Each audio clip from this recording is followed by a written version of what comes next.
Before kings wore crowns and kingdoms carved their names into stone, survival was bought with blood, fire, and fragile alliances. In a world where hunger, predators, and rival tribes threatened every dawn, trust was a rare luxury. And for one young girl, her fate was sealed not by her own heart, but by the will of her people. She was chosen as the sacrifice of peace, forced into marriage with a man she did not know, to bind her tribe to another in a desperate bid for survival. To her, he was just a stranger, perhaps a hunter, perhaps a man like any other. Yet beneath the firelit ceremony, whispers warned of something more. For this man was no ordinary husband. He was the chief, feared, powerful, and bound by ambitions that stretched beyond the marriage bed. What began as a union for survival soon revealed itself as a trap. The girl was no bride, but a pawn. Her life, her body, even her choices were no longer her own. Yet hidden within the shadows of betrayal and firelight, another truth emerged, one that would change the destiny of not just her tribe, but every soul bound to this fragile alliance. Because the chief's demands were far darker than anyone could have imagined. The wind cut through the valley like a sharpened blade, carrying with it the scent of smoke and hunger. The people of the Dawn River tribe huddled close to the embers of their fires, eyes hollow, bellies empty. It was the season of the hunger moon, when prey grew scarce, when frost claimed the weak, when survival itself felt like a gamble whispered to the gods. Every night, the wailing of infants echoed in the dark, drowned only by the coughing of the old. Stores of dried meat had vanished, bones had been boiled to nothing, and even the strongest hunters returned empty-handed. The shadows of the forest no longer promised life, only starvation. Around the great fire the elders gathered, their faces, carved with deep lines of age, flickered in the unsteady glow. Whispers filled the circle. The mountain tribe. The mountain tribe has food. They are strong. They are many. They will not starve this season. But strength came at a price. The mountain tribe, fierce and unyielding, had always been their rivals. Battles had been fought, blood spilled on the riverbanks, where reeds swayed in silent memory. Yet now, desperation pushed pride aside. The elders spoke the unspeakable, peace. But peace would not come with words alone. It needed flesh. It needed a sacrifice. Eyes turned toward her, the girl who sat quietly by the fire's edge, unaware that her fate was already being decided. She was young, her hair long and black as obsidian, her hands still calloused from grinding grain and gathering roots. She had never killed, never hunted, never even left the valley where she was born. But she carried what the tribe needed most, value. She was of the bloodline of the chieftain, a daughter tied to the tribe's honor. To give her away was to offer more than just a woman. It was to offer trust, loyalty, and submission. Her father's voice cracked as he agreed. She will be the bridge between our people.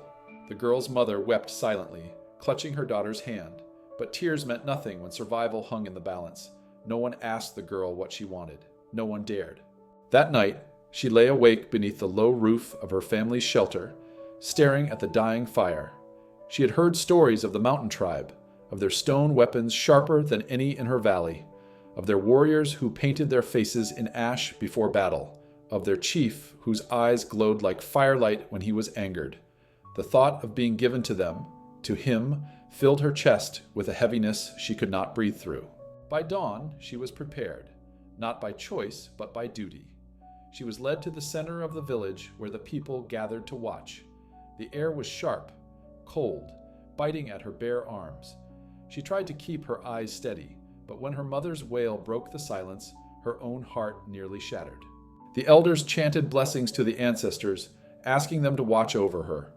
The chief of her tribe placed a hand on her shoulder and whispered words that were meant to comfort, but only deepened the hollow ache inside. "You will save us all." With nothing but a cloak of furs and the weight of her people on her back, the girl began the journey to her new fate. The path wound through forests thick with shadows, over rivers that ran cold as stone, and across barren ridges where the wind howled like spirits of the dead. Each step felt heavier than the last, but she did not falter. Behind her, warriors marched in silence. Before her, the horizon glowed faintly with smoke, the mountain tribe's fires. She did not know if she was walking toward peace or into the jaws of betrayal. The mountain tribe's settlement rose from the cliffs like the teeth of a beast, sharp and unyielding. Their shelters were larger, their fires brighter, and their warriors moved like wolves circling prey. The girl's breath caught as she entered the wide clearing, her steps crunching softly against the frozen earth. Every eye turned to her, some curious, some hostile, most unreadable. Torches lined the path to the ceremonial fire, each flame snapping in the night wind, throwing jagged shadows across painted faces. The air reeked of smoke, sweat, and something heavier, the metallic tang of blood. A drum began to beat, low and steady, like the throb of a heart. Thum, thum, thum. The sound grew louder as masked figures appeared, their bodies marked with ash and ochre. They danced in a circle, chanting words older than memory. The ground itself seemed to hum beneath her feet. She tried to lift her chin, to appear strong, but her hands trembled inside her fur cloak. To these strangers, she was not a girl. She was an offering, a symbol of peace carved from her tribe's desperation. The elder of the mountain tribe stepped forward, his voice like stone grinding on stone. He announced the union, two tribes bound by fire, by blood, by her. And then, from the shadows, her husband appeared. At first, she thought her eyes deceived her. The man was taller than any hunter she had seen, broad-shouldered, his chest scarred from battles past. Furs draped across him like the pelt of a beast, and in his hand he carried a spear tipped with obsidian that gleamed in the firelight. Warriors bowed their heads as he passed. The chanting hushed. Her heart froze. This was no ordinary man. This was the chief. The truth struck her like a blow. She had not been given to a hunter or a man of equal standing. She had been bound to the most feared leader in the region, a man whose name was spoken with both respect and terror. His eyes found hers, dark and piercing, lit by the reflection of the flames. For a moment, she felt as though he could see through her, past her fear, past her duty, down into the marrow of her bones. The elder declared the marriage sealed. The crowd roared approval, stamping their feet, beating drums. Sparks leapt skyward, and the girl felt the firelight burn across her face. She wanted to scream, to run, to defy them all, but her tribe's warriors stood behind her, silent and watching. There was no escape. The chief leaned close, his breath warm against her ear, his voice a whisper meant only for her. Peace has a price, he murmured, and you will pay it. The days that followed were a blur of firelight and whispers. The girl, now bound to the chief, lived under the weight of eyes that never looked away. In the mountain tribe, nothing she did went unnoticed. Every bite she ate, every step she took, every breath she dared to draw was measured against her new role, the chief's bride. Her dwelling was larger than any home she had known, built against the rock with firs layered thick to keep out the cold. Yet, despite the space, it felt smaller than her family's hut by the river. Every corner was heavy with silence, every shadow deeper than night. The chief came and went as he pleased, his presence filling the air even when he was not there. He rarely spoke, but when he did, his words pressed like stones upon her chest. He did not treat her cruelly, not yet, but he treated her as one would treat a symbol, not a person. One evening, as the fire crackled low, he sat across from her, sharpening his spear. The obsidian edge caught the light, glinting like a shard of night. Without looking up, he spoke. You are not here for love. You are not here for children. You are here to remind your people who rules them now. Her heart pounded, but she kept her eyes low. His voice was calm, but in that calmness was something colder than rage. He rose, pacing before her. Your tribe thinks they sent you as a gift. They think you are a bridge for peace. His lips curled in something that was not quite a smile. But you are my chain around their necks. You are proof that they kneel. The words cut deeper than any blade. Her marriage was not salvation. It was submission.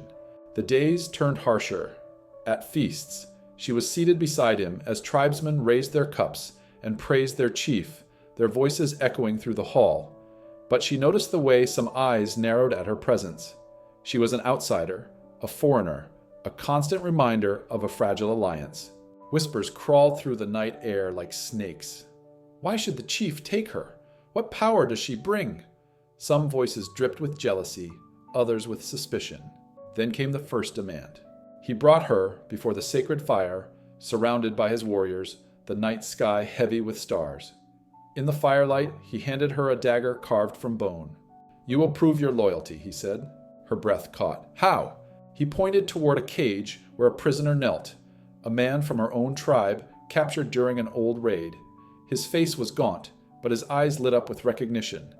"Kill him," the chief commanded. The fire roared, sparks leaping into the night.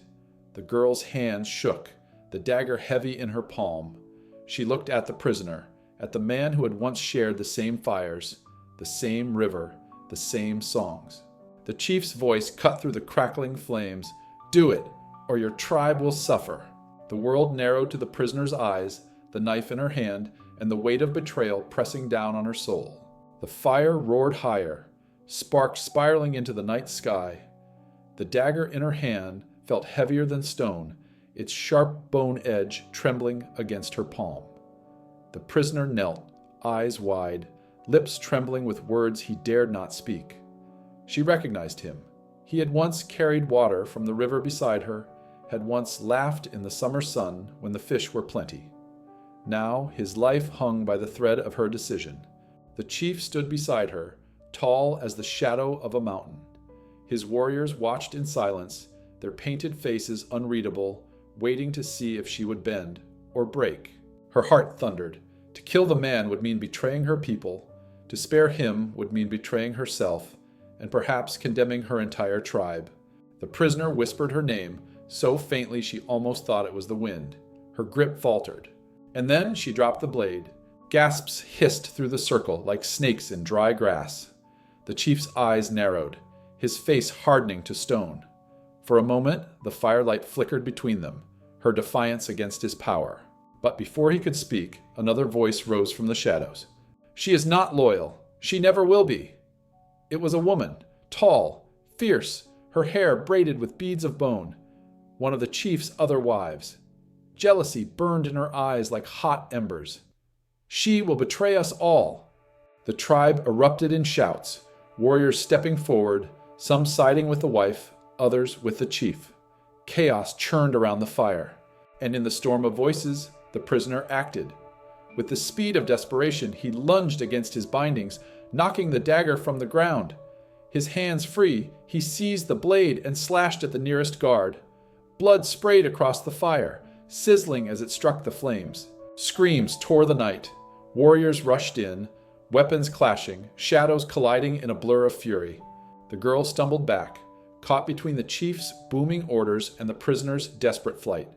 Her eyes darted and met those of a young hunter in the crowd, someone she had noticed before. His gaze flickered with something she hadn't seen in weeks. Hope. He reached for her, shouting above the din. "This is your moment, choose." The world slowed. The fire cracked, painting the scene in blood and flame. She could run with the prisoner. She could stay with the chief. She could betray one side, or both. Behind her the chief roared, his voice shaking the night. "You are mine. Choose wisely or lose everything." The prisoner, bloodied but alive, held out his hand. "Come with me. We can still save them." The girl's chest heaved, torn between fear, loyalty, and the taste of freedom that suddenly burned on her tongue. And as she stood frozen in the firelight, she realized the truth. Betrayal had already begun. The night of fire and blood ended in silence. Smoke curled upward from the sacred flames, heavy with the stench of charred wood and iron tang of spilled life. Bodies lay scattered in the clearing, some still, some groaning in pain. The drums had fallen quiet, replaced only by the ragged breath of survivors. The girl stood at the center, her fur cloak torn, her hands stained crimson. Her chest heaved, but her eyes were no longer wide with fear. They were sharp, alive with something new. She had chosen. The prisoner was gone, his escape vanishing into the forest darkness.